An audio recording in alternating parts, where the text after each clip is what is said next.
تو حضرت مولانا الیاس صاحب رحمۃ اللہ علیہ کی اس تحریک کو جب آپ نے شروع کیا تو فرماتے ہیں کہ سب سے پہلے جب آپ اس مسجد میں آئے تو وہاں پر ایک مکتب چلتا تھا.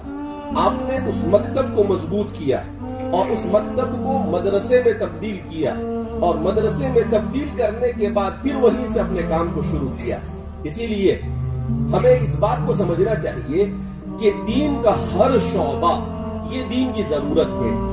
اسی لیے ہمارے والد صاحب ہمیشہ کہتے رہتے ہیں کہ جھگڑا ہوتا ہے ہی اور بھی کا.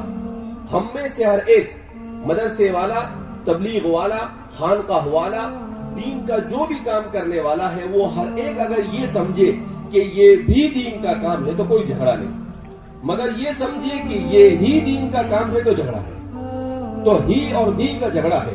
ہم میں سے ہر ایک یہ سمجھے کہ یہ ساری دین کی ضرورتیں ہیں، اس کے بغیر کام نہیں چلے گا.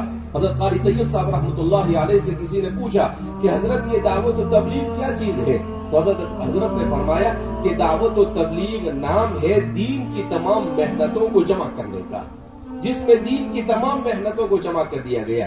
کہا اس میں تعلیم بھی ہوتی ہے، گویا کہ علم دین بھی یہاں پر جمع کیا گیا، اس میں ذکر بھی ہوتا ہے، گویا تزکیے کو بھی یہاں پر جمع کیا گیا، اس میں لوگوں کو بٹھا کر ایک دوسرے کو نصیحت کرتے ہیں، امر بالمعروف اور نہی عن المنکر کرتے ہیں، تو دعوت بھی جمع ہو گئی اور اچھے لوگوں کی صحبت میں لوگ رہتے ہیں. اس طرح سے دین کی تمام شعبوں کو جمع کرنے کا نام دعوت و تبلیغ ہے.